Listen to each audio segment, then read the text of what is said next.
Hello everyone, उम्मीद करता हूँ आप सभी लोग स्वस्थ हैं और आपकी तैयारी अच्छी चल रही है। SSC CGL 2024 tier 2 live test 11 conduct कराया गया था। उसका डिटेल्ड एनालिसिस और मैथ्स सोल्यूशन मैं आप लोगों के लिए यहाँ पे प्रोवाइड करूंगा। साल का आखिरी दिन है और आखिरी मॉक का एनालिसिस भी है। इसी साल हमने लाइव टेस्ट स्टार्ट किए थे। पिछले 6 महीने से अगर हम देखें तो लगभग हम 50 के आसपास लाइव टेस्ट कंडक्ट करा चुके हैं। ठीक है, जिसमें सीजीएल टीयर 1 के लगभग 20 मॉक टेस्ट थे, सीएचएसएल टीयर 1 के लगभग 11 थे, सीजीएल टीयर 2 के लगभग यहाँ पे 11 मॉक टेस्ट हो गए, जिसका हर हफ्ते मैं आपको टेस्ट के साथ साथ एनालिसिस भी कराता हूँ और मैथ्स के सॉल्यूशन भी कराता हूँ। आई होप इन चीज़ों से आपको मदद मिली होगी प्रिपरेशन में, और आपको ये भी पता चला होगा एग्जाम में मैथ्स के क्वेश्चंस को कम टाइम में कैसे सोल्व करना है और बाकी लोगों के कंपेरिजन में आपका लेवल क्या चल रहा है वो भी पता चला होगा। वैरायटी ऑफ लेवल्स हमने रखे हैं। ठीक है, स्टार्टिंग में जनरली हम कोशिश करते हैं जब लाइव मॉक टेस्ट स्टार्ट करते हैं सीरीज तो थोड़े हार्ड रखते हैं, जिससे कि बच्चे प्रिपरेशन अपनी अच्छे तरीके से करें और धीरे धीरे जैसे एग्जाम पास आता है तो लेवल एग्जाम जैसा या थोड़ा लाइटर चलता है। ठीक है, तो एक पैटर्न में चीज़ें हम लेके चलते हैं जिससे कि आप बेस्ट परफॉर्म कर पाएँ अपने एग्जामिनेशन में। आई होप आप सभी लोगों को इससे मदद मिली हो और हम इस तरीके से लाइव टेस्ट को कंटिन्यू कर पाएँ। अगर आपको आरबी एप्लीकेशन या आरबी वेबसाइट आप यूज कर रहे हैं अपनी प्रिपरेशन के लिए, ठीक है, फ्री टेस्ट के लिए या जो और प्रीवियस ईयर टेस्ट हैं, तो आप आरबी को प्ले स्टोर पे रिव्यू कर सकते हैं। ठीक है, तो कुछ चीज़ें हैं मॉक एनालिसिस में जो इम्प्रूव की जा सकती है। 2025 में डेफिनेटली हम उस पर काम करेंगे। 2024 में भी टेक्निकल टीम से कई बार बात हुई है इस चीज़ के लिए कि इस चीज़ को इम्प्रूव कर दीजिए, लेकिन अभी तक वो नहीं कर पाए। तो मोस्ट प्रोबेबली 2025 में चीज़ इम्प्रूव होगी, वरना हम नया इंटरफेस के साथ आने वाले टाइम में कुछ ही महीनों में जल्दी स्टार्ट करेंगे। अब बाकी कुछ लेटेस्ट क्वेश्चंस की प्लेलिस्ट है, ये सब आप अपनी प्रिपरेशन में देखते रहिए। तो अब मैं सीधा एनालिसिस पे चलता हूँ, जो मॉक का एनालिसिस है हमारा। कंप्यूटर सेक्शन लगभग 9000 एस्पिरेंट्स ने ये टेस्ट दिया था कंप्यूटर वाला, जिसके अंदर एवरेज स्कोर रहा है 28.36, मीडियन स्कोर 29 रहा है। लेवल मॉडरेट था। कंप्यूटर में बार बार आप लोगों को बोलता आ रहा हूँ, कंप्यूटर को लाइटली मत लेना। 27 से कम अगर आपका यूआर से हो और कम चला गया स्कोर, तो आपको बहुत सारी पोस्ट ऐसी हो जाएंगी जिनकी कट ऑफ कम जाती है, आप नहीं ले पाएंगे क्योंकि वो सीपीटी पोस्ट के अंदर आती हैं। तो ये लास्ट मोमेंट पे इसका बहुत ध्यान रखिए। ओवरऑल 390 में से देखूं तो ये वाला मॉक लगभग 25,000 एस्पिरेंट्स ने दिया था, जिसमें एवरेज स्कोर जो 390 में से बना है वो 255.6 रहा है, मीडियन स्कोर 279 है और टॉप 15 का स्कोर इतना चल रहा है। जैसे जैसे एग्जाम पास आ रहा है लोगों का स्कोर भी इंप्रूव कर रहा है given same level of mock. अगर हम देखें तो अब क्योंकि बच्चों ने रिवीजन भी स्टार्ट कर दिया, रिवीजन इज वेरी इंपॉर्टेंट, तो जितना आप रिवाइज करेंगे उतना जल्दी आपका स्कोर इंप्रूव करेगा। ठीक है, तो अपनी रिवीजन पैरेलली करिए और अभी लोगों का स्कोर काफी ज्यादा आने लग गया है मॉक्स के अंदर। लेवल एग्जाम की बात करूं तो ये इजी टू मॉडरेट जैसे एसएससी का मेंस का लेवल रहता है, लगभग वैसा सही हमने मेंटेन किया है। कोई ज्यादा मुश्किल पेपर यहाँ पे बनाया नहीं। अब आगे के मॉक्स में भी ऐसे ही रहेगा कि पेपर आपका एग्जाम जैसा सा या वैसे ही रहेगा। अगर आपको डिफिकल्ट टेस्ट देने हैं तो वो प्रीवियस मॉक्स अगर आप देखेंगे तो उनमें लेवल थोड़ा हाई रहता था। इससे परसेंटाइल वाइज आप देख सकते हैं, अगर यहाँ पे भी देखूं मैं 300 या 300 से ज्यादा स्कोर करने वाले इस मॉक में 7000 एस्पिरेंट्स हैं आउट ऑफ 25,000 एस्पिरेंट्स। 320 से ज्यादा स्कोर करने वाले 2500 एस्पिरेंट्स हैं। परसेंटाइल आप देख सकते हैं लगभग 320 या उससे ज्यादा ला रहे हो तब आप 90 परसेंटाइल तक पहुंच पा रहे हो। ठीक है, 300 या 300 से ज्यादा ला रहे हो तो 72.91 परसेंटाइल आपकी चल रही है। जो अनरिजर्व कैटेगरी से सेफ स्कोर है 42400 ग्रेड पे इस पर्टिकुलर टेस्ट में मेरे हिसाब से वो 305 के आसपास रह सकता है, और 4200 4600 ग्रेड पे पोस्ट के लिए 315 के आसपास रह सकता है। ठीक है, और सेक्शन 1 की बात करेंगे तो इसमें एवरेज स्कोर 133.8 गया है, मीडियन स्कोर 144, और अगर सेफ स्कोर की बात की जाए तो ये 155 मार्क्स रहेगा out of 180। Level easy to moderate ही कहेंगे। अगर मैं सेक्शन 2 की बात करूंगा तो ये भी मेरे पास इसमें जो एवरेज स्कोर है 121.9 गया है, median score 139, safe score again 155 out of 210 marks, level easy to moderate. अगर हम देखते हैं ये टेस्ट वगैरह हैं जो एप्लीकेशन पे दे सकते हैं, फ्री टेस्ट वाला आप ये पोर्शन देख सकते हैं, जिसमें फ्री टेस्ट में भी सॉल्यूशन एडिट नहीं है, लेकिन आने वाले टाइम में फ्री टेस्ट में भी काफी जगहों पे हम सॉल्यूशंस ऐड करेंगे। जैसे 2023 वाले में कर दिया था, लेकिन वो टाइम लगता है सॉल्यूशन ऐड होने में, तो वो धीरे धीरे हो जाएंगे। जो लोग सीजीएल 2025 या सीएचएसएल 2025 को टारगेट कर रहे हैं उनके लिए न्यू टारगेट ग्रुप 1 जनवरी से स्टार्ट होगा, एक बिगिनर्स के लिए और एक रिपीटर्स के लिए।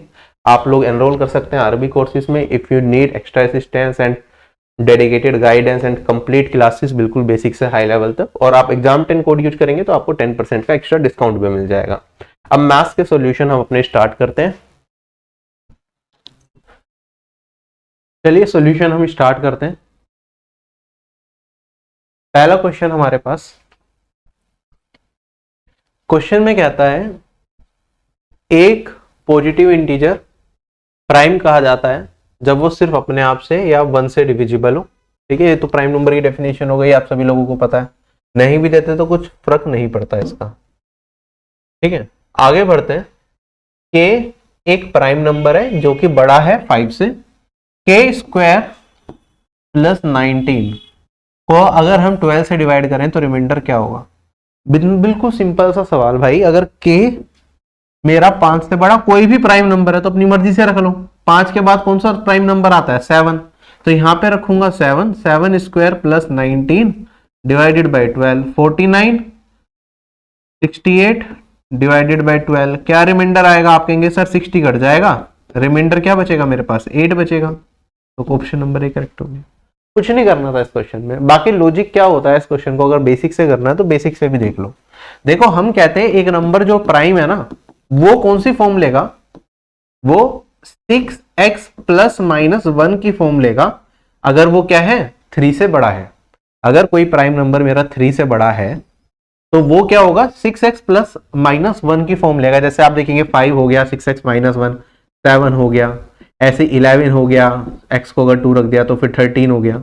अब ऐसा भी हो सकता है कि 6x प्लस 1 पे वो प्राइम ना हो, और ऐसा भी हो सकता है 6x माइनस 1 पे वो प्राइम ना हो। लेकिन अगर प्राइम होगा तो वो इस फॉर्म में जरूर आएगा।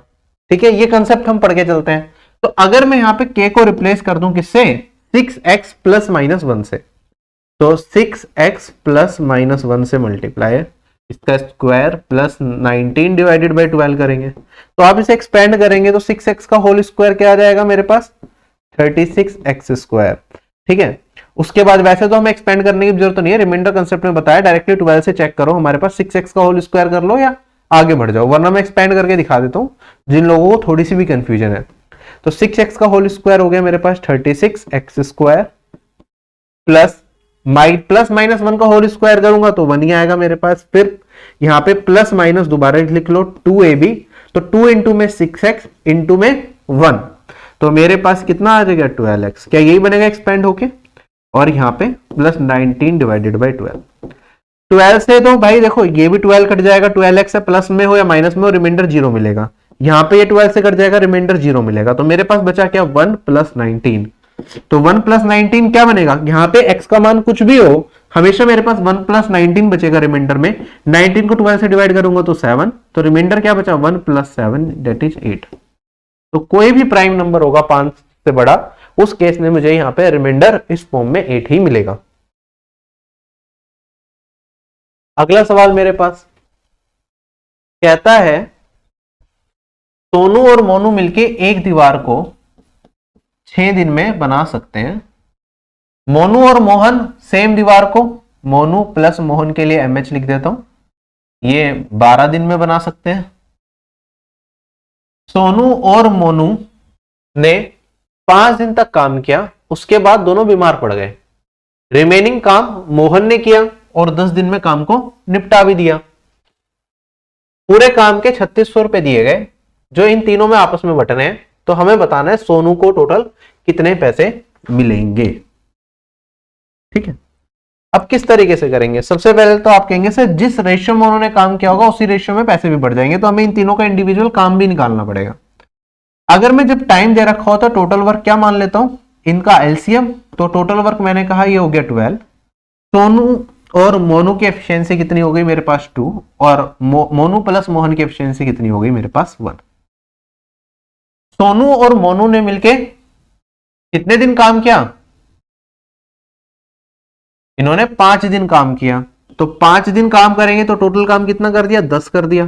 टोटल काम था 12, तो बचा कितना काम? 12 माइनस 10, 6 काम करा बचा। ये किसने किया? ये मोहन ने किया। कितने दिन में? मोहन ने ये काम करा है 10 दिन के अंदर, तो 10 इंटू में मोहन की एफिशिएंसी, ये किसके बराबर हो जाएगा? 6 के, सॉरी 2 काम बचाता ना मेरे पास, 2 के। और आप देखेंगे मोहन का 1 दिन का काम कितना आ गया? मोहन की एफिशिएंसी आ गई 1/5। अगर मोहन की एफिशिएंसी 1/5 है तो आप कह सकते हैं मेरे पास यहाँ पे मोनू की एफिशिएंसी कितनी होगी, 1 में से 1/5 को घटाऊंगा तो ये वाली वैल्यू 4/5 आ जाएगी। अगर ये वाली वैल्यू 4/5 है तो ये वाली वैल्यू मेरे पास कितनी आ जाएगी, आप देखेंगे 2 में से 4/5 को घटाऊंगा तो क्या ये 6/5 बचेगा। इन तीनों की कंबाइंड एफिशिएंसी मेरे पास आ गई। अच्छा, हमसे पूछा है सोनू को कितने पैसे मिलेंगे। सोनू की एफिशिएंसी कितनी है, इतनी। सोनू ने कितने दिन काम किया, 5 दिन। तो 6/5 इंटू में 5, सोनू ने काम किया है कितना, 6 काम किया है। टोटल काम था 12 काम के कितने पैसे बटने हैं सब में, 3600 रुपए। तो 6 काम के कितने बटेंगे, ये तो इसका आधा हो गया और इसका आधा कर दोगे तो ये हो गया 1800। तो this is my answer. Question सभी लोगों को समझ में आ गया। थोड़ा अच्छा सवाल था। मैंने आपको बताया 4 लाइन का सवाल हो, वैसे लास्ट के लिए छोड़ दिया करो, टाइम ज्यादा लग जाता है। वरना यहाँ पे आपको कुछ नहीं करना था, मोहन की एफिशिएंसी से सबकी एफिशिएंसी मिल गई। आपको पता सोनू ने कितने दिन काम किया, 5, तो उसकी जो एफिशिएंसी है उसमें 5 से गुना करा, सोनू का काम मिल गया। टोटल काम कितने पैसे, तो सोनू के काम के आपको पैसे मिल जाएंगे। अगला सवाल मेरे पास, क्लास 11th में एक स्कूल में 40% स्टूडेंट मैथ्स पढ़ते हैं, 30% बायोलॉजी, 10% दोनों मैथ्स और बायोलॉजी को पढ़ते हैं। एक स्टूडेंट को रैंडमली सिलेक्ट कर दिया, तो प्रोबेबिलिटी बताओ कि वो या तो मैथ्स पढ़ेगा या फिर बायोलॉजी पढ़ेगा। तो मैथ्स और बायोलॉजी वाला केस अगर मुझे देखना है तो कैसे कहेंगे, आप कहेंगे सर मैथ्स में पढ़ने वाले कितने बच्चे हैं मेरे पास, 40%, बायोलॉजी पढ़ने वाले कितने हैं, 30%, और मैथ्स और बायोलॉजी दोनों पढ़ने वाले कितने हैं, 10%। ये अगर हमने यहां पे घटा दिया तो बचा मेरे पास 60%। तो मैथ्स या बायोलॉजी पढ़ने वाला अगर रैंडमली एक बच्चे को उठा गया, जब 60% बच्चे हैं, रैंडमली एक बच्चा सिलेक्ट किया गया, तो उसकी प्रोबेबिलिटी कितनी होगी, 6/10 ही होगी, जिसे मैं 3/0.6 भी लिख सकता हूं। ये आंसर आ गया मेरा। हम ये रूल पढ़ते हैं ना, ए यूनियन बी क्या होता है, एन ए यूनियन बी होता है N A plus N B minus N A intersection B. मैंने वही करा कि मैथ या बायोलॉजी तो यूनियन लगेगा, तो ये मैथ पढ़ने वाले बच्चे ये बायोलॉजी, और ये मैथ और बायोलॉजी दोनों पढ़ने वाले, तो मैथ या बायोलॉजी पढ़ने वाले टोटल बच्चे कितने हुए, 60%। तो एक बच्चे को रैंडमली सिलेक्ट करूंगा तो प्रोबेबिलिटी क्या होगी कि वो मैथ या बायोलॉजी का स्टूडेंट है, 0.6। क्वेश्चन में दे रखा है एक बड़ा स्फेरिकल लड्डू है जिसका रेडियस 810 सेंटीमीटर है। इसे तोड़ा जाता है छोटे स्फेरिकल लड्डू में जिनका रेडियस है मेरे पास 90। ठीक है, तो बहुत सारे लड्डू बन जाएंगे, आपको समझ में आ रहा है। अब जो टोटल सरफेस एरिया इन सारे छोटे लड्डू का, उसका रेशियो बताना है किसके साथ, जो बड़े लड्डू का टोटल सरफेस एरिया। जब मैं इसे तोड़ के छोटे लड्डू बनाऊंगा तो क्या इक्वल होगा, आप कहेंगे सर वॉल्यूम इक्वल होगा। और हमें पता है बहुत सारे n नंबर ऑफ छोटे लड्डू यहां पे मेरे क्रिएट होंगे जब मैं इसे तोड़ के बनाऊंगा। अब n का मान कैसे निकालेंगे, आप कहेंगे सर इसकी वॉल्यूम के इक्वेट करेंगे तो 4/3 पाई आर क्यूब, ये मेरा बराबर आ जाएगा 4/3 पाई स्मॉल आर क्यूब। और क्योंकि n लड्डू बनेंगे तो n से मल्टीप्लाई करना पड़ेगा, 4/3 पाई कटेगा, आपको पता है n का मान आ जाएगा capital R by small r का होल क्यूब। ठीक है, ये बस समझाने के लिए मैंने लिख दिया, वरना ये तो देखते ही आपने कर दिया होगा इतना का। अब मुझे छोटे लड्डू जो हैं इनका टोटल सरफेस एरिया, तो आप कहेंगे sir n 4 pi R square होता है, और जो बड़ा लड्डू है उसका total surface area 4 pi R square होता है। अगेन आप देखेंगे यहां पे मेरे पास ये 4 पाई से 4 पाई कटेगा, तो मेरे पास r बाय आर का होल स्क्वायर है, r बाय आर का होल स्क्वायर है। और n क्या है मेरे पास, ये capital R by small r का होल क्यूब है, ये मुझे बताना है। आप देखेंगे यहाँ पे मेरे पास कट कुटा के ये आर स्क्वायर आर क्यूब है, capital R by small r ही बचेगा, और कैपिटल R कितना है मेरे पास 810, और स्मॉल r कितना है मेरे पास 90। सोल्व कर लो, आपके पास आंसर क्या आ गया, 9:1। सिंपल है। तो ध्यान रखेंगे स्फेयर के केस में कभी ऐसा हो कि एक बड़े स्फेयर को छोड़ के छोटा स्फेयर बनाए गए और उनका टोटल सरफेस एरिया का रेशियो भेज लें, तो वो कुछ नहीं होता, वो सिर्फ हमारा R/R ही होता है। ये आपको आंसर दे देगा। सिमिलर टाइप का क्वेश्चन रिपीट हुआ तो डायरेक्टली कर लेना, इसलिए मैंने ये सारा R की फॉर्म में बताया, वरना बेसिक वैल्यूज पे भी कर सकता था। अगला सवाल मेरे पास कहता है कि अगर इस डेटा का मीन मेरे पास 40 है ना, तो बता दो x का मान क्या रहा होगा। देखिए x क्या है, मेरे पास जो वैल्यू रही होगी और ये वैल्यू कितनी बार रिपीट हुई है, उनकी फ्रीक्वेंसी दे रखी है। तो एक तो बेसिक तरीका ये होता है कि सम ऑफ ऑल द ऑब्जर्वेशन निकाल दो। तो पहले फ्रीक्वेंसी को सबका सम कर दो, ठीक है, उसमें मीन को मल्टीप्लाई कर दो, ये किसके बराबर हो जाएगा, this into this plus this into this plus this into this plus this into this. ये हो गया बेसिक तरीका। लेकिन एग्जाम में हम ऐसे थोड़ी ना करेंगे, हमें स्मार्ट लोग तो स्मार्ट तरीकों से क्वेश्चन को सोल्व करेंगे। आप किस तरीके से, देखो आप डेविएशन कंसेप्ट का यूज करो यहां पे। अगर मेरा एवरेज मुझे दे ही रखा है तो सम ऑफ ऑल द डेविएशन का अगर मैं एवरेज से निकालूंगा तो 0 होगा। आप कहेंगे सर यहां पे मेरे पास 40 है, यहां पे 10 है, तो -30। डेविएशन कितने का आया, -30 का। यहां पे कितने का आया, -15 का। यहां पे कितने का आया, +30 का। और आप देखेंगे यहां पे डेविएशन कितने का आया, मेरे पास 45 का। और नेट डेविएशन 0 होगा, तो this into this plus this into this plus this into this plus this into this 0 होगा। तो आप देखेंगे यहाँ पे 30 है और यहाँ पे -30 है, तो 30 को कॉमन ले लूं तो मेरे पास 22 माइनस 21, ये तो बचेगा 1, प्लस यहाँ पे मेरे पास -15 इंटू में x है तो -15x लिख देता हूं। और यहाँ पे मेरे पास 45 इंटू 35 है, तो इसे एज इट इज मल्टीप्लाई कर लो। या तो आप 35 का टेबल यूज कर लो ना, 40 + 5 है, 40 - 5 है, तो 40 स्क्वायर - 5 स्क्वायर, तो ये 1600 - 25, ये वाली वैल्यू आ जाएगी मेरे पास 1575। ठीक है, और बल्कि इतना करने की जरूरत भी नहीं है, आप यहाँ पे ये सारा एक 0 के एक बार है ना, तो यहाँ पे ये 15x कर दिया मैंने और ये बराबर है 30।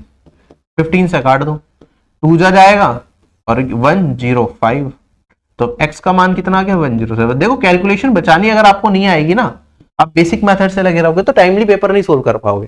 तो इस तरीके से आसानी से क्वेश्चन किया जा सकता था। और ये क्वेश्चन कोई फ्रेम्ड क्वेश्चन नहीं है, ये आपका अभी आरआरबी जेई का एग्जाम हुआ था 2024 टीयर 1, उसी का सवाल है जो कि अभी दिसंबर में ही हुआ था आपका। ठीक है, चले आगे। अगला सवाल मेरे पास 3 नंबर को प्राइम है आपस में, पहले 2 नंबर का प्रोडक्ट इतना है, लास्ट के 2 नंबर का प्रोडक्ट इतना है, thrice of the middle number बता दो। ये क्वेश्चन बिल्कुल सिमिलर, एक वैल्यू तो सेम है, दूसरी चेंज करिए बस। ये मैं आपको ऑलरेडी टेस्ट में दे भी चुका हूं, अगर आपने वो वीडियो भी देखी होगी या वो टेस्ट दिया होगा तो आप इजीली कर पाओगे। 391 2 नंबर का प्रोडक्ट है, मैं मान लेता हूं। फिर मेरे पास है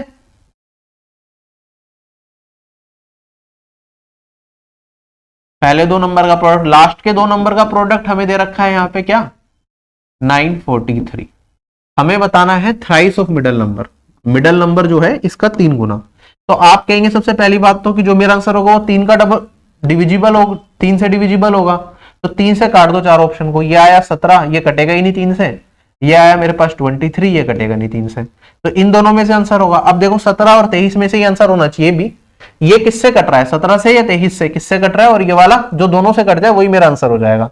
17 से अगर मैं इसे डिवाइड करता हूं, 2 जा और फिर 3 जा, तो ये तो 17 इंटू 23 दोनों से कट रहा है। क्या ये 17 से कट रहा है, 17 5 जा 85 और फिर मेरे पास 93। 17 से नहीं कट रहा लेकिन ये 23 से कट रहा है। ठीक है, क्योंकि 17 से नहीं कटेगा तो 23 से कटेगा, और ये 21 टाइम्स जा रहा है 23 से, 41 टाइम्स सॉरी। तो मेरा आंसर क्या होगा, 23 वाला। This is the right answer. Question हो गया खत्म। चले आगे। क्वेश्चन में कहता है कि 2 नंबर्स का रेशियो दे रखा है 7:11, एचसीएफ दे रखा है, सम ऑफ 2 नंबर्स बता दो। नंबर्स क्या होते हैं, AH और BH होते हैं। ठीक है, अगर इनका सम बताना है मुझे तो A + B इंटू में H हो जाता है। A और B क्या होते हैं, जब दोनों नंबर का रेशियो ले लें हम, तो 7 + 11 ये हो गया 18 इंटू में HCF है 28। यूनिट डिजिट से होगा क्या, 8 8 जा 64, unit digit 4, option number C correct, खत्म। चलो आगे। अगला सवाल मेरे पास, A और B मिलके एक स्वेटर को बुन सकते हैं 255 आवर्स के अंदर, B और C मिलके बुन सकते हैं 170 आवर्स के अंदर, और यहाँ पे C और A मिलके बुन सकते हैं 204 आवर्स के अंदर। हमें बताना है A, B और C मिलके कितने टाइम में बुनेंगे। आपको ये चीज तो देख के समझ आ गई होगी, भैया टाइम दे रखा है, टोटल वर्क लेके टोटल वर्क इनका एलसीएम ले लेंगे और अपना आंसर निकाल लेंगे, बाकी चीजें सिंप्लीफाइड है। बस यहाँ पे थोड़ा सा कैलकुलेटिव बनाने की कोशिश की गई है, लेकिन अगर आप स्मार्ट हो तो कैलकुलेशन भी बचा सकते हो।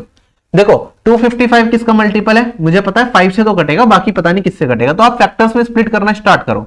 अगर मैं 255 को ब्रेक करूंगा तो 5 और 51 आएगा। 51 क्या होता है, 3 इंटू 17, अब देखो इतना दिख गया मुझे, 170 तो मुझे दिख रहा है 7 इंटू 5 इंटू 2 है। और अगर मैं देखूं यहाँ पे 204, अब देखो क्योंकि यहाँ पे 2 का फैक्टर तो दिखेगा मुझे, यह बचा मेरे पास 102 और 17 इंटू 6 होता है ये, तो 6 इंटू 17 दिख गया। एलसीएम क्या आएगा, 17 एज इट इज आएगा, सब में आ रहा है। फिर मेरे पास हाँ 3 आएगा, 5 एक एज इट इज आएगा ही आएगा। फिर मेरे पास 3 भी आएगा और 2 भी आएगा, इधर से देखूं और इधर से मुझे देखो 3 2 ले लिया, 6 एक 2 और बचा है तो एक 2। ये मेरा आ गया टोटल वर्क। ए और बी की एफिशिएंसी देखो 17 5 और 3 है, 17 5 3 घटा दिया तो 4। बी और सी की एफिशिएंसी 17 5 2 6 बचेगा। इसकी एफिशिएंसी सिर्फ 5 वाला फैक्टर नहीं है तो ये आ जाएगा 5। ठीक है, तो ये मेरे तीनों की कंबाइंड एफिशिएंसी हो गई। कम कर लेंगे तो 15। ये कितना है, ए भी 2 बार आ रहा है, ध्यान रखना, बी भी 2 बार, सी भी 2 बार, तो ट्वाइस ए प्लस बी प्लस सी है। ए प्लस बी प्लस सी इसका आधा 15/2। तो इस पूरे को अब डिवाइड कर देंगे 15/2 से, तो 2 उधर चला जाएगा। सोल्व करो, अपना आंसर निकाल लो। आप देखेंगे 5 और 3 से 15 गया, 17 में 8 से गुना करेंगे तो क्या वैल्यू आती है, 136 आता है। This is my answer. चले आगे।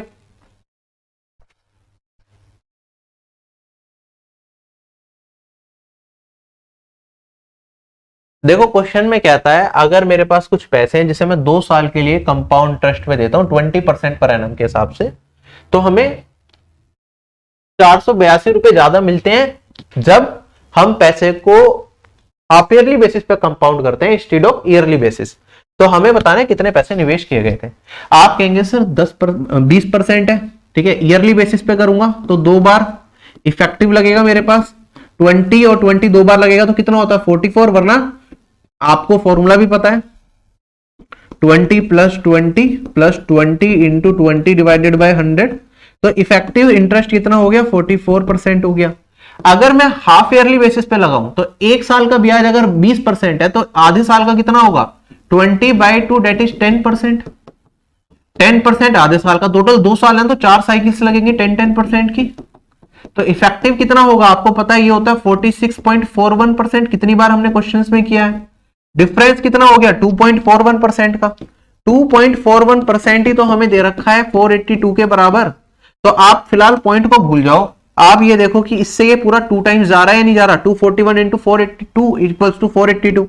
तो 2 और उसके बाद कुछ जीरो आ रही होंगी बस, तो option number A he correct हो सकता है। जीरोज वगैरह कितनी हो भूल जाओ, सिंपल कट रहा है तो हमारा आंसर आ गया। अगला सवाल कहता है एक boat 1 kilometre against the current चलती है इन हाफ एन आवर, तो अपस्ट्रीम स्पीड कितनी हो गई 1 किलोमीटर आधे घंटे में।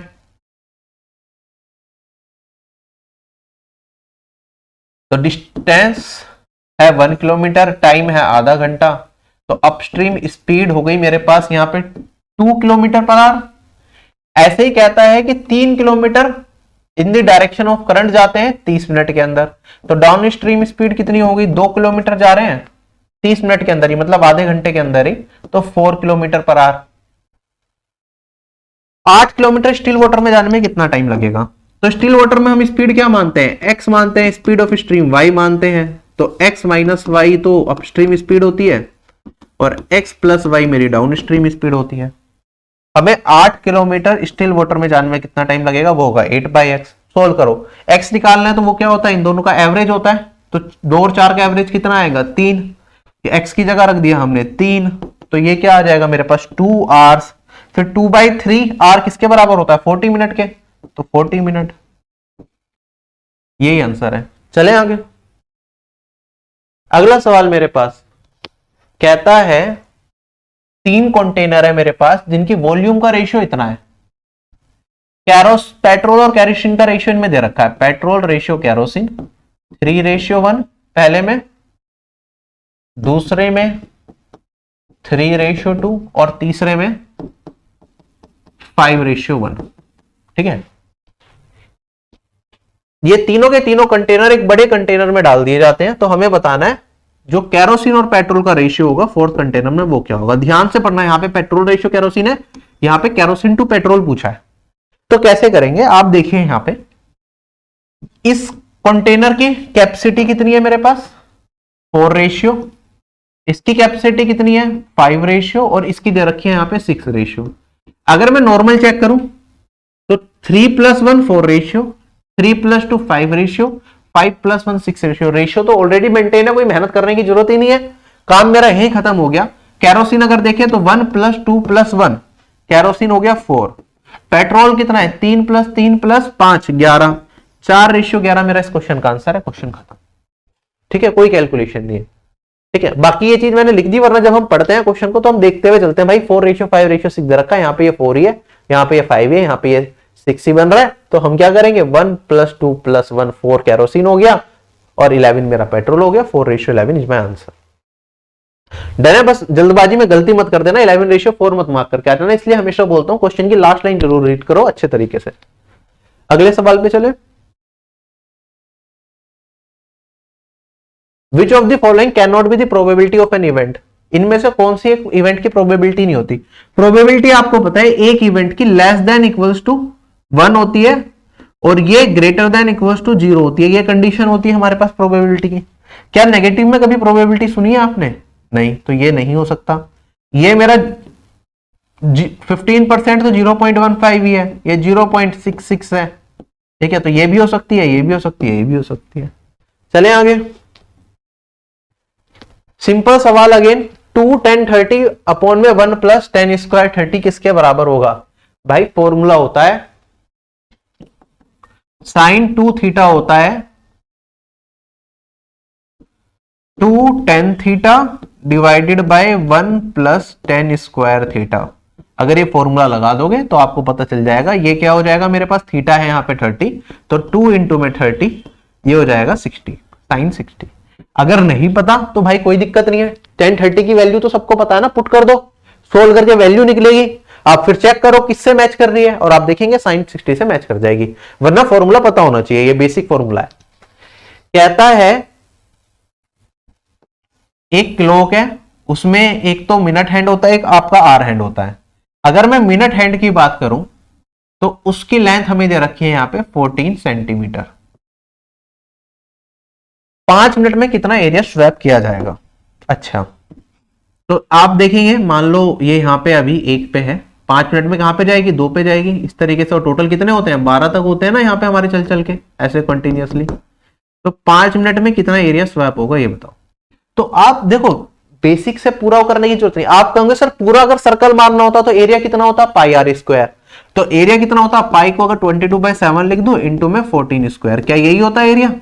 लेकिन हमें तो बस इतना पोर्शन चाहिए। टोटल कितने ऐसे ब्लैंक्स बनेंगे? आप कहेंगे सर 12 बनेंगे। ये क्या 1/12 पार्ट है? या फिर आप ऐसे देखो 5 मिनट में हमसे पूछा है ना, टोटल एक घड़ी पूरा राउंड कितने मिनट में कन्वर्ट होता है? 60 मिनट में कन्वर्ट हो रहा, 60 मिनट में पूरा राउंड कवर होता है, ठीक है। 5 मिनट में कितना राउंड कवर होगा?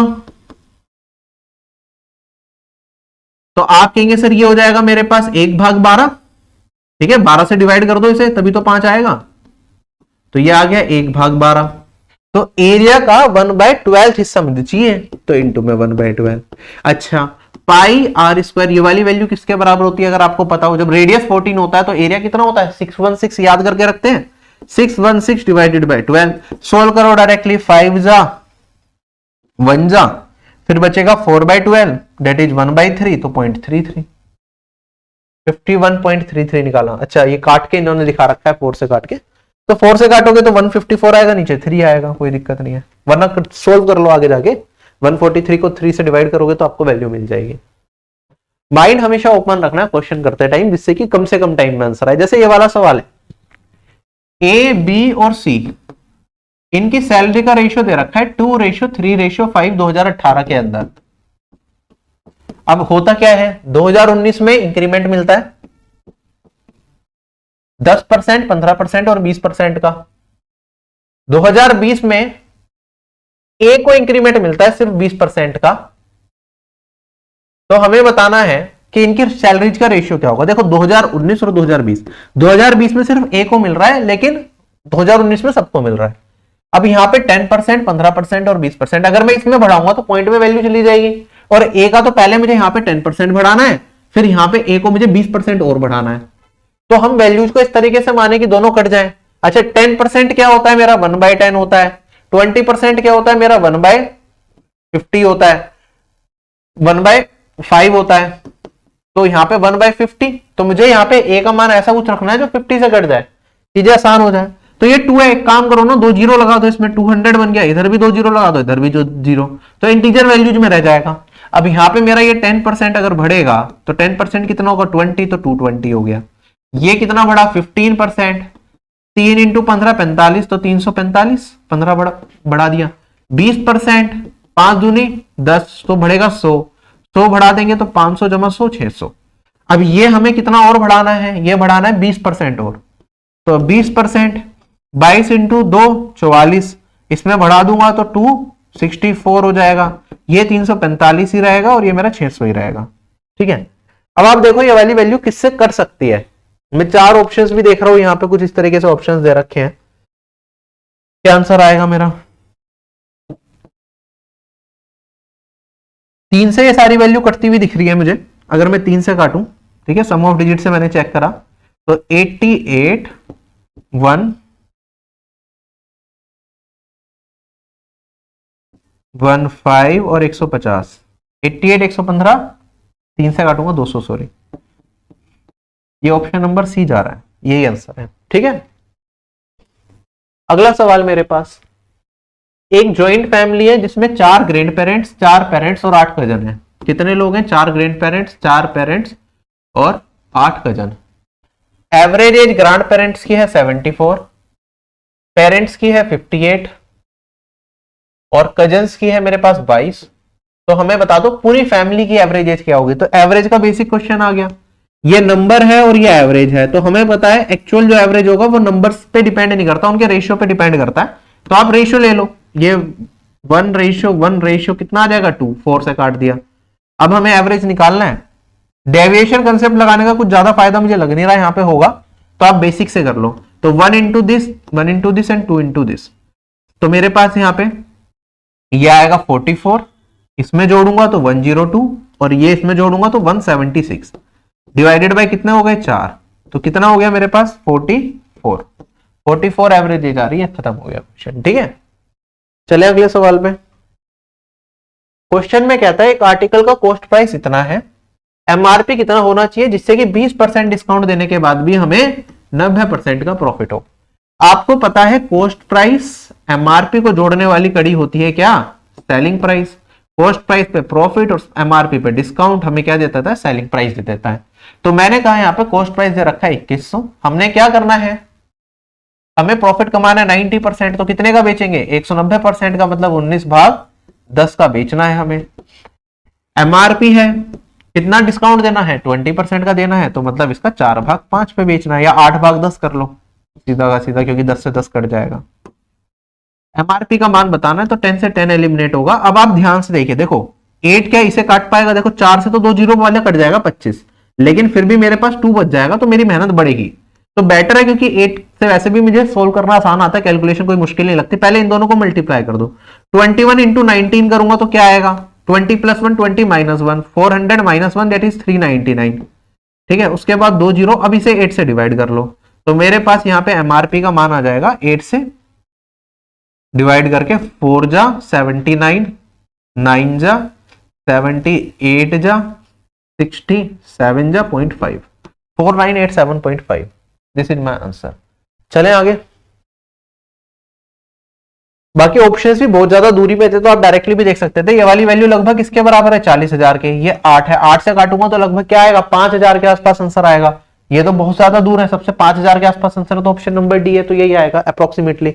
स्टार्टिंग की 2 डिजिट निकल गई थी तब भी मेरा क्वेश्चन खत्म था, 4-9 तक जैसे ही पहुंचा, चारों ऑप्शन में ऑप्शन नंबर डी साइड बैठ रहा था।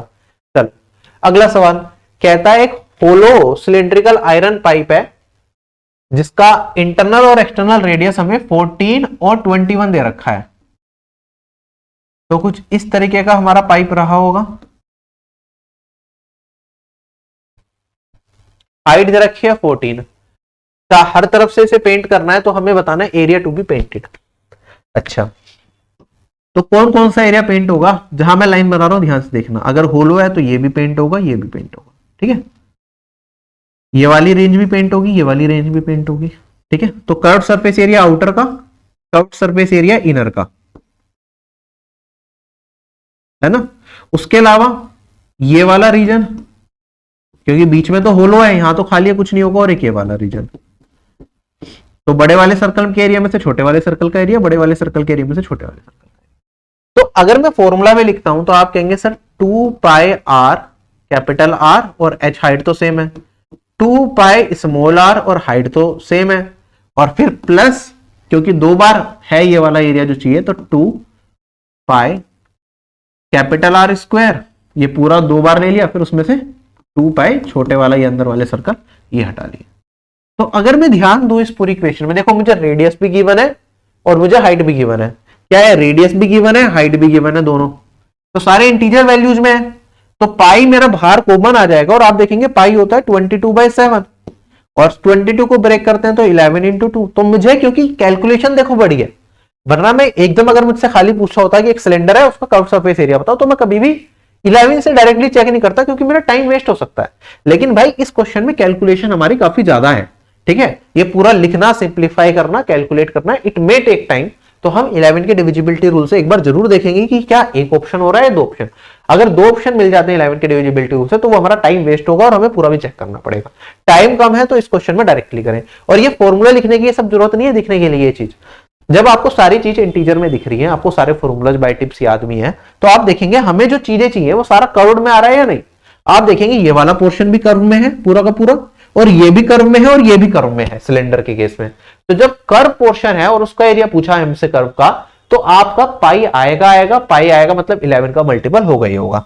तो चार ऑप्शन में देखो कितना आसान ऑप्शन है, ये तो 11 से कटेगा नहीं, ठीक है, देखते ही पता चल जाएगा। ओड प्लेसेस पे डिजिट्स का सम, इवन प्लेसेस के डिजिट्स का सम करोगे तो मेरे पास यहां पे 9 और ये नहीं कट रहा, 6 और 6 ये कट रहा है, और ये 6 और 5 नहीं कट रहा। एक ही ऑप्शन है जो 11 से कट रहा है, तो यही आंसर हो सकता है, और कोई चांस ही नहीं है। बाकी पूरा सोल्व करना चाहो तो पूरा सोल्व तो कर ही सकते हैं। यहाँ पे हम आप देखेंगे यहाँ पे कुछ चीजें कॉमन ले सकते हैं, जैसे आप 2 पाई तो सब जगह आ रहा है, और आप चाहें तो यहाँ पे इन दोनों में लेना चाहें तो 2 पाई एच को कॉमन ले लो, वरना चलो 2 × 22/7 इंटू में हाइट कितनी है 14 है, और यहां पे r प्लस आर हो जाएगा 14 जमा 21 ही हो जाएगा 35, प्लस में 2 × 22/7, 14 square minus 21 square minus 14 square, तो 21 प्लस 14, 21 माइनस 14, यही होगा। तो यहां तो मेरे पास ये 7 बनेगा, ये 7 कट गया, ठीक है, 7 से काटूंगा ये 2 आ गया, बचा क्या, देखो ये 35 ही है, 2 पाई 2 × 35, 2 पाई 35, तो मैं कह सकता हूं यहाँ पे 3 × 2 × 22/7, 22 × 35, this will be my answer. तो ये हो गया 70, 7 या 21, 21 को 22 से करूंगा तो दूनी 42, दूनी 42, 4 46। चले आगे।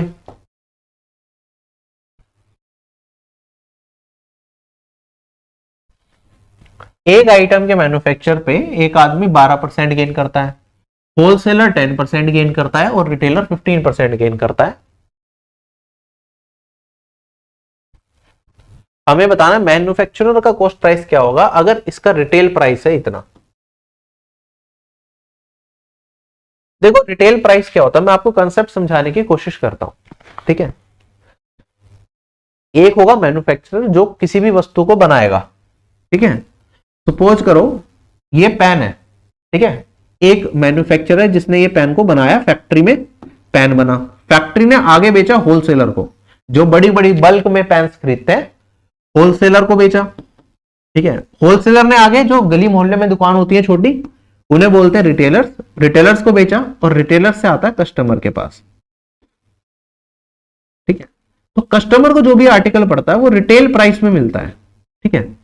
हमें क्या रखा है, फैक्ट्री कह लो या मैन्युफैक्चरर कह लो, जो रिटेल प्राइस जो है एक आइटम का वो हमें दे रखा है 156,672।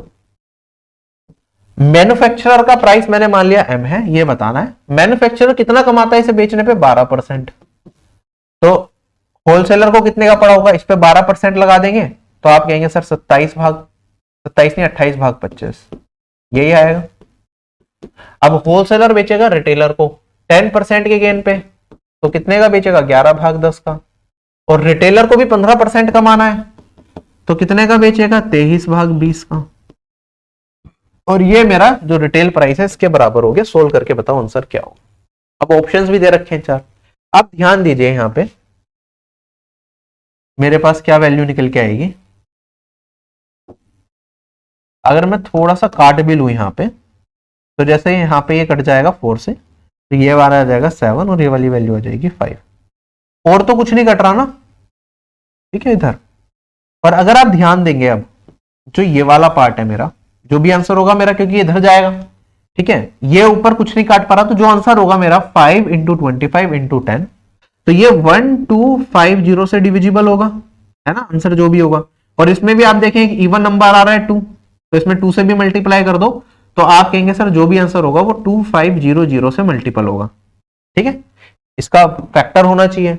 अब 2500 से कटने वाली वैल्यू कौन सी है इन 4 ऑप्शन में, देखो 2 जीरो आएंगी लास्ट में, फिक्स है, इसमें नहीं है, इसमें है, इसमें नहीं है।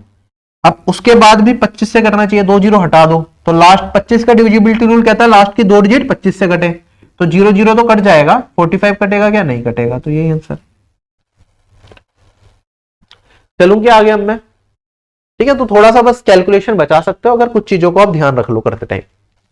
अगला सवाल कहता है ए को 30 मिनट ज्यादा लगती है बी से 15 किलोमीटर का डिस्टेंस कवर करने में एक सर्टेन स्पीड से। अगर ए अपनी स्पीड को डबल कर दे तो उसे 1 घंटा कम लगता है बी से सेम डिस्टेंस को कवर करने में, तो हमें बताना है कि स्पीड ऑफ बी क्या होगी। इस तरह के क्वेश्चंस कई बार एग्जाम में आते हैं और मैंने आपको बताया भी है किस तरीके से शॉर्ट तरीके से कर सकते हैं।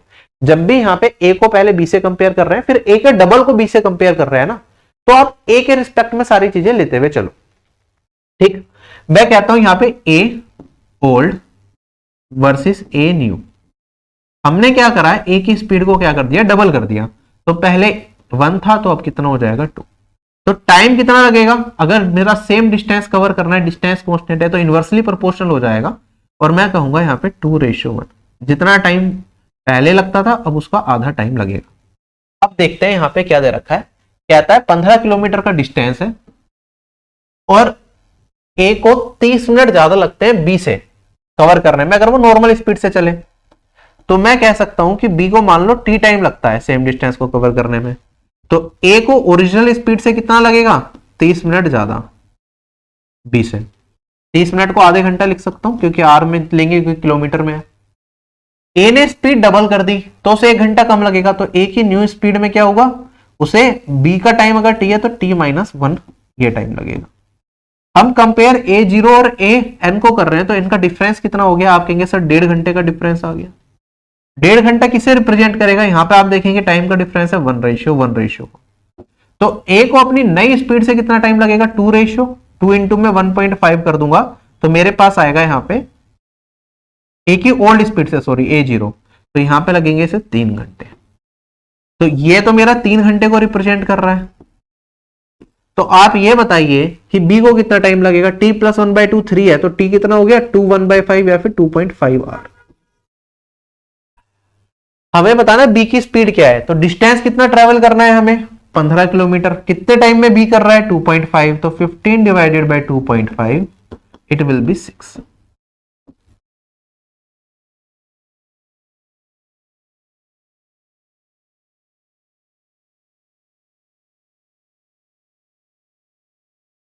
सिक्स आवर्स मेरा इस क्वेश्चन का आंसर होगा। 1 सेकेंड,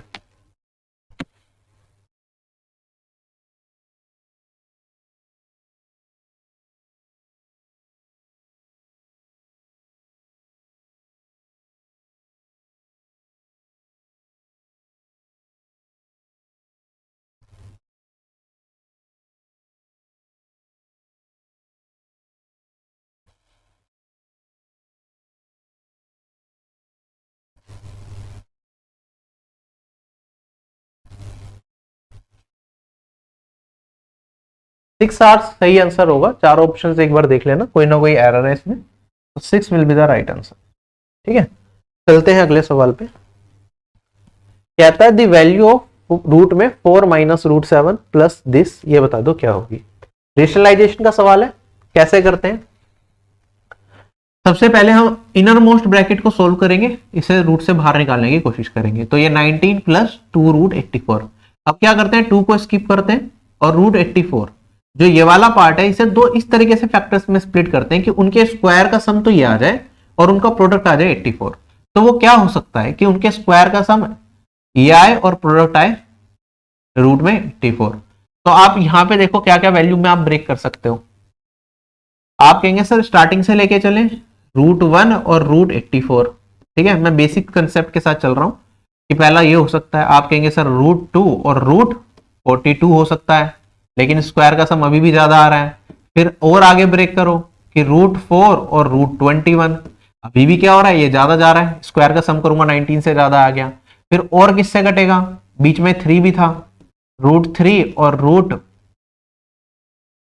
3 से भी कटता है ना 84, तो मेरे पास ये वाली वैल्यू आएगी 28, ये भी ज्यादा चला जाएगा। फिर 4 के बाद किससे कटेगा, आपका ये 7 से कटेगा, रूट 7, और यहां पे रूट की वैल्यू मेरे पास 12 रूट 7 का स्क्वायर प्लस रूट 12 का स्क्वायर कितना आ जाएगा, क्या ये 19 बन जाएगा, इन दोनों का स्क्वायर का सम बन जाएगा। तो ये सेटिस्फाई कर रहा है। तो जब मैं इसे एक्सपेंड करके लिखूंगा तो मैं इसे लिख सकता हूं रूट 7 प्लस रूट 12, ठीक है। अभी एक छोटी सी चीज और बताऊंगा आपको, ध्यान रखना, ये तो मैंने बेसिक से बताया सोल्व करना। तो मेरे पास आएगा 4 minus root 7 plus root 7 plus 12। आगे आप देखेंगे यहाँ पे रूट 7 से रूट 7 कट जाएगा और मेरे पास यहाँ पे 4 प्लस रूट 12 बचेगा। रूट 12 में से भी अगर 2 को बाहर निकाल लेंगे तो 4 प्लस 2 रूट 3 बचेगा। अब रूट 3 को ऐसे ब्रेक करना है कि हमारे पास क्या आ जाए, स्क्वायर का सम 4 आ जाए। तो आप कहेंगे सर रूट 3 और रूट 1 में ब्रेक कर लो, रूट 3 का स्क्वायर प्लस रूट 1 का स्क्वायर क्या हो जाएगा 4, और मेरे पास प्रोडक्ट है रूट 3, तो बाहर क्या निकलेगा रूट 3 और रूट 1 क्या होता है 1। तो दिस इज माई आंसर, ठीक है। ये आप में से काफी लोगों ने समझ लिया बेसिक से। अब देखो ये ब्रेक कैसे करते हैं, जिन लोगों को थोड़ी सी कंफ्यूजन हो रही है तो वो इस तरीके से देखो, a प्लस बी का होल स्क्वायर होता है मेरे पास a square plus B square plus 2ab, या फिर मैं लिख सकता हूं a प्लस बी मेरा क्या होता है root a square plus B square plus 2ab। तो मेरा टारगेट क्या है, जो ये फर्स्ट पार्ट में मैंने किया था कि मैं इस फॉर्म में इस वाले रूट को देखूं, तो ये a square plus B square ये मैंने 19 के करोस्पोंड करा, 2 मैंने बाहर ले लेता हूं मैं, और ये जो a भी है ना ये कितना बना रूट 84। अब मैंने इस तरीके से a b को ब्रेक करना था जिससे कि इसका स्क्वायर का सम कितना बन जाए, a square plus B square 19 बन जाए। तो वही काम मैंने यहां पे किया है और आगे भी यही काम किया है।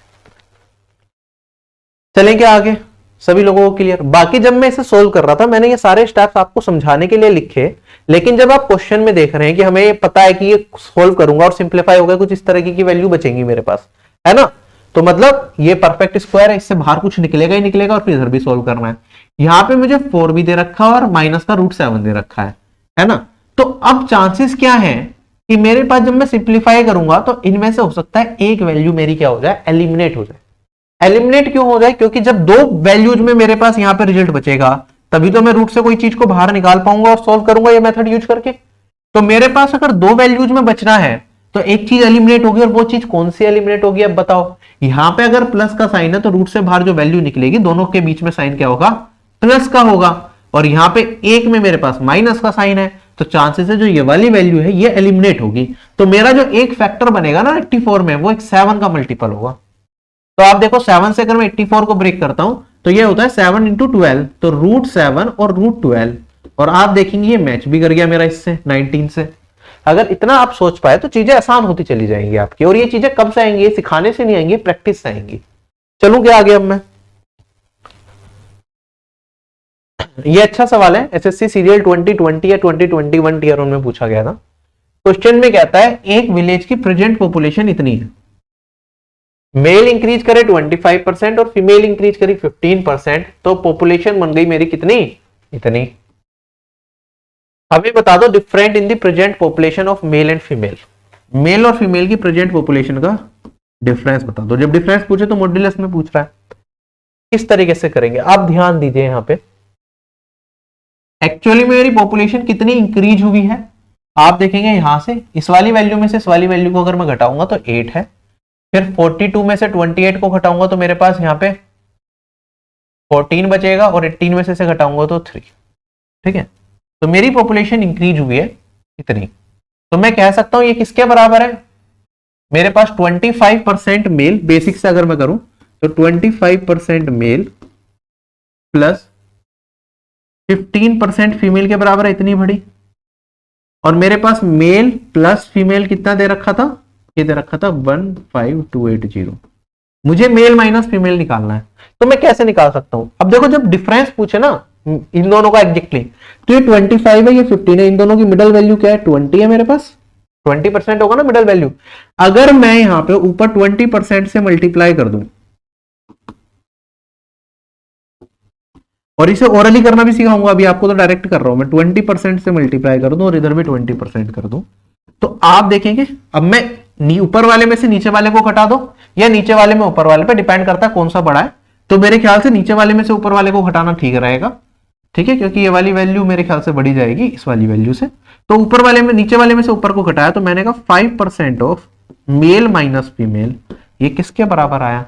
इसका 20% निकालना है तो 2 से मल्टीप्लाई करना है इस वैल्यू को, तो ये मेरे पास 3056 हो गया, और यहां से इसे घटाऊंगा तो 148 में से 56 को घटा दो तो 92 बचा मेरे पास।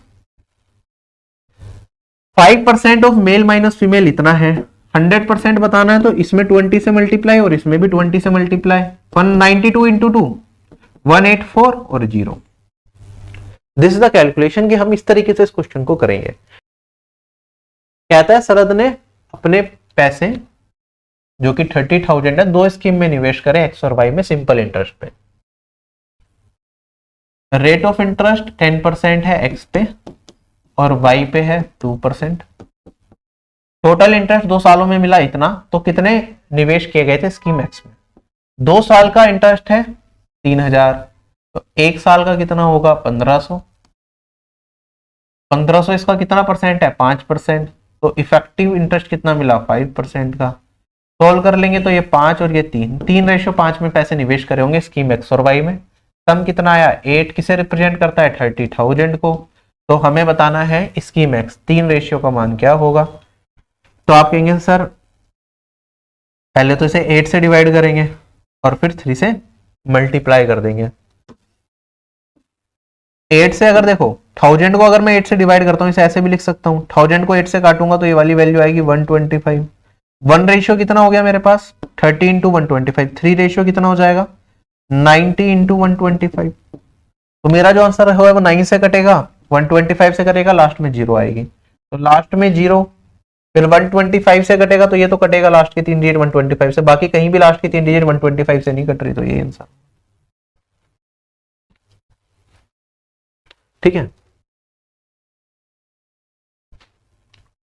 चलो आगे नेक्स्ट क्वेश्चन मेरे पास कहता है एक्स की पावर 4 प्लस 1 अपॉन एक्स की पावर 4 1154 है, एक्स ग्रेटर देन 0 है, तो x cube plus 1 upon x cube कैसे करेंगे।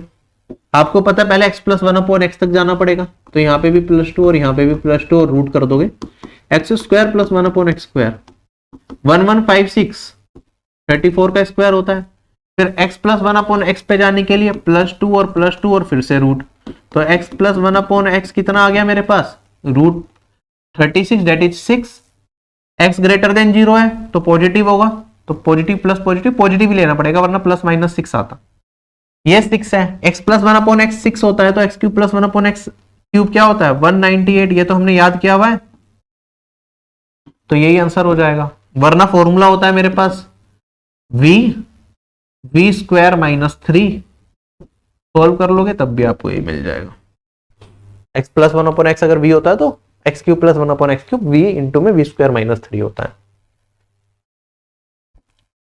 अगला सवाल कहता है x मेरा इसके बराबर है, हमें वैल्यू बतानी है इसकी क्या होगी।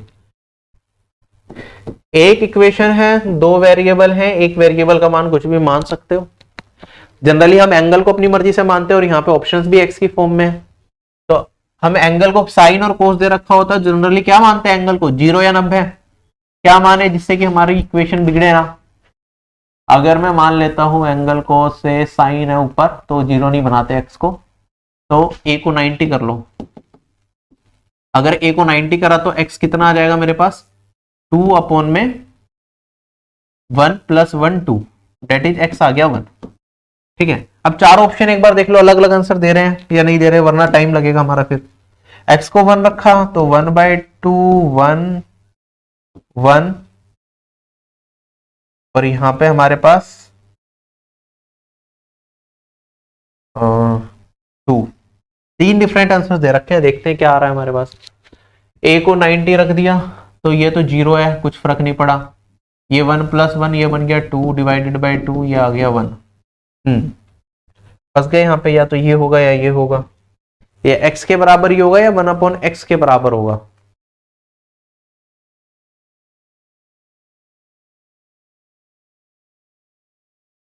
नहीं बनी हमारी बात। दूसरा तरीका ये है कि यहां पे अब मैं क्या करूं, इसे 45 डिग्री मान के रख लूं। 45 डिग्री में x और 1/x का मान डिफरेंट आना चाहिए शायद, तो कब तक हो जाए। एक बार x को 45 रख के देखता हूं, सॉरी x कह रहा हूं a को। तो मेरे पास यहां पे वैल्यू क्या बनेगी, √2 बचेगा ऊपर, 1 प्लस 1/√2 प्लस 1/√2, 1 प्लस √2 बनेगा। ठीक है, तो ये बन रहा है मेरे पास 45 पे, है ना।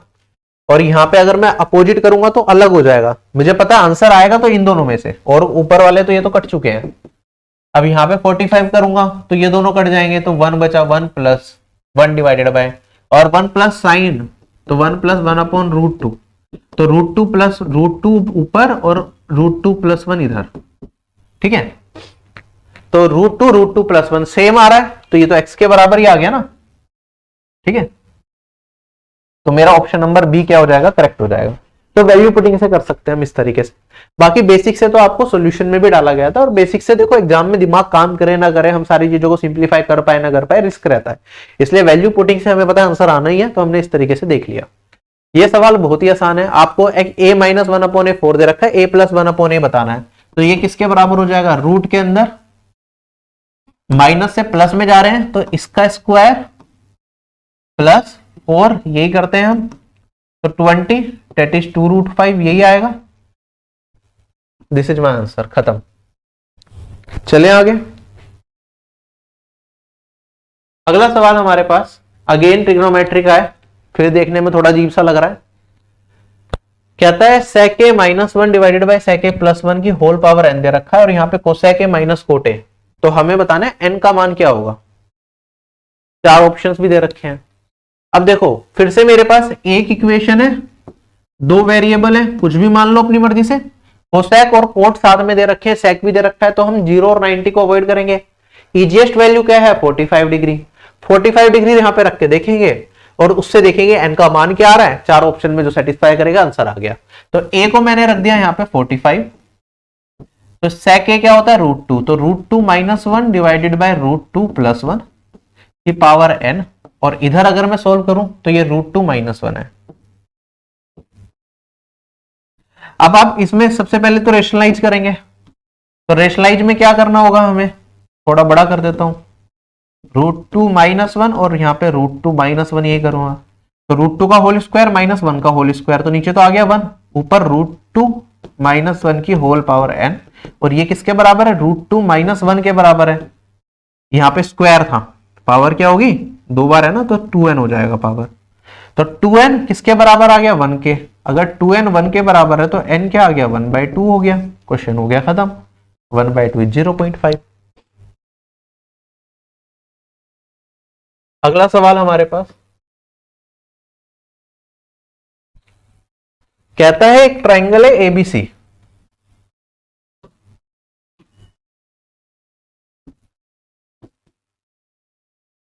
डी एक पॉइंट है ए बी के ऊपर कुछ इस तरीके से कि बी डी 2 है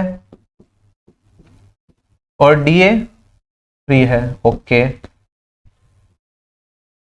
आगे कहता है ई पॉइंट है बीसी के ऊपर कुछ इस तरीके से D parallel to A C. Okay, तो यहां से डी पैरेलल टू AC ये भी बन गया। AC 4 दे रखा है, कोई दिक्कत नहीं है। एरिया ऑफ ट्राइंगल BDE, ये इसके पैरेलल थी, याद रखना। इसका area ratio, area of trapezium ACED, इस ट्रेपेजियम का एरिया है, इनका रेशियो बताना है। ये तो सिंपल ही सवाल है। देखो इसमें ये वाली साइड ना भी जाता तो कुछ फर्क नहीं पड़ता, ये वाली लाइन इस वाली लाइन के पैरेलल हो गई तो आपको पता है ये वाला एंगल इसके बराबर हो जाएगा, ये इसके बराबर कोरोस्पोंडिंग एंगल्स, और ये कॉमन, तो ये वाला ट्रायंगल और ये बड़े वाला ट्रायंगल आपस में सिमिलर आ गए, तो इनका एरिया का रेशियो साइड के रेशियो के बराबर। तो इसकी साइड है 2 और ये 2 + 3, ये साइड हो गई 5, तो इसका रेशियो एरिया का और बड़े वाले ट्राइंगल का रेशियो मैं लिख लेता हूं, BTE रेशियो BAE, ये किसके बराबर हो जाएगा, 2/5 का होल स्क्वायर, तो ये तो 4/25 हो गया। और अगर मैं बड़े वाले ट्राइंगल में से छोटे वाला ट्राइंगल घटा दूं तो ये मिल जाएगा, तो 25 में से 4 घटाया तो मिल गया 21, तो ये 4 ये 21 और टोटल कितना 25, एरिया ऐसे ही बटेगा, तो 4:21, दिस इज माय आंसर। चलें आगे। क्वेश्चन में कहता है इस फिगर के अंदर एंगल ACB ये 135 है, सर्कल का रेडियस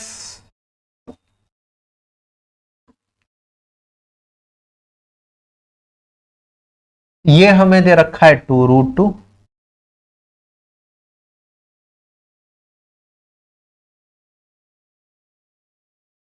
कोड AB की हमें लेंथ बतानी है क्या होगी, कैसे सोल्व करेंगे। अरे भाई देखो इस सर्कल के अंदर डाला हुआ तो साइक्लिक क्वाड्रिलेटरल बनेगा, तो अपोजिट एंगल्स का सम 180 होता है, 135, तो ये कितना हो जाएगा, इन दोनों का सम अगर 180 बनाना है तो ये आ जाएगा 45।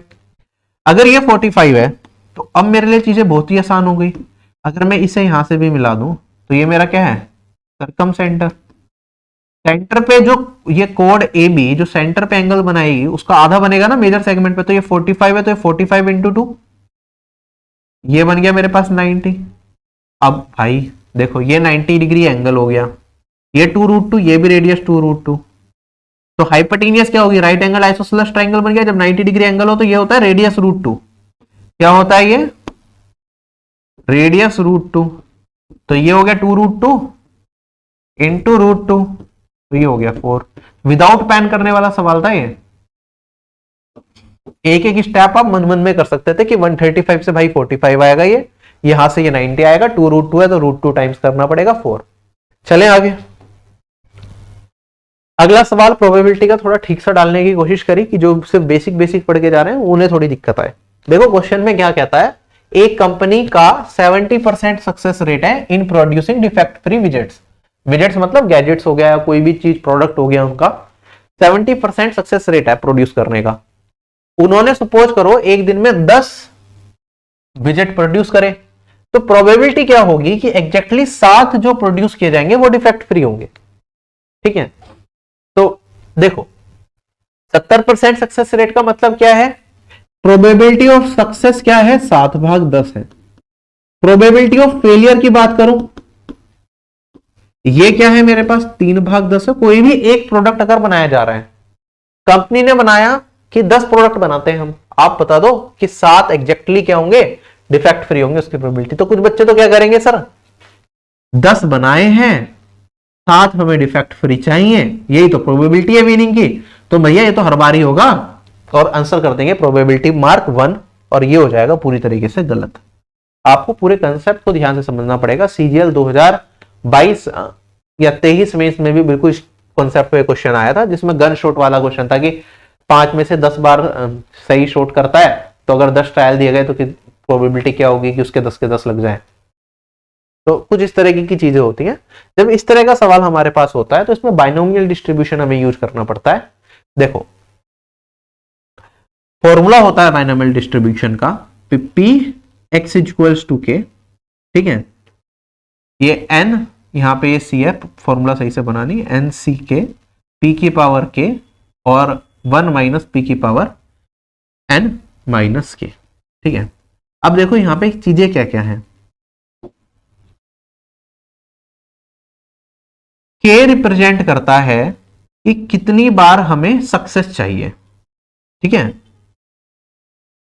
कितनी बार एक्सपेरिमेंट परफॉर्म किया गया, ये n रिप्रेजेंट करेगा, और p प्रोबेबिलिटी ऑफ सक्सेस होती है और 1 minus p probability of failure होती है। तो हमें क्या चाहिए, हमने कितनी बार 10 प्रोडक्ट बनाए ना, 10 में से 7 सक्सेसफुल चाहिए, तो हम कहेंगे 10C7।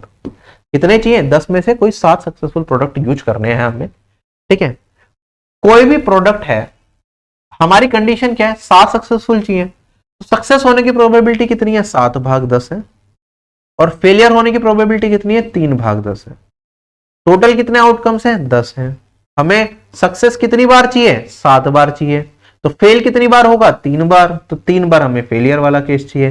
तो जो फॉर्मूला बनता है वो होता है 10C7, 7/10⁻7 और 3/10⁻3। यहाँ पे 7 को देख के कंफ्यूज मत होना, अगर सक्सेस रेट यहाँ पे 60% होता मेरा, तो उस केस में इस 7 की जगह 6 आता, बाकी सारी चीजें सेम रहती।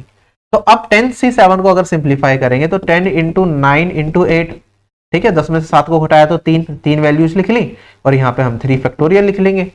इंटू में 7 की पावर 7, ये तो कुछ कटेगा नहीं, तो 7 की पावर 7 इंटू 3 की पावर 3, और 10 की पावर कितना हो जाएगा, 10 हो जाएगा।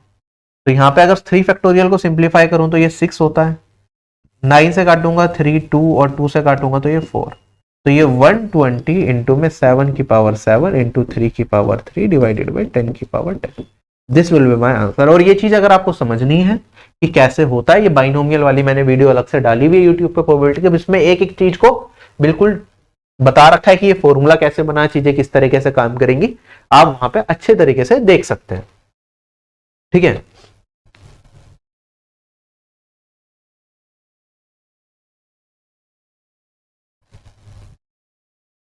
तो this marks the end of this class. I hope this class is useful to you. सारे क्वेश्चंस आप अच्छे तरीके से कर पाए होंगे, और एग्जाम में इससे जुड़े हुए क्वेश्चंस आएंगे तो आपको कोई भी दिक्कत नहीं आएगी, अपनी तैयारी करते रहिए। आप लोगों से यही अलविदा लूंगा, bye bye, take care, have a nice day and जय हिंद।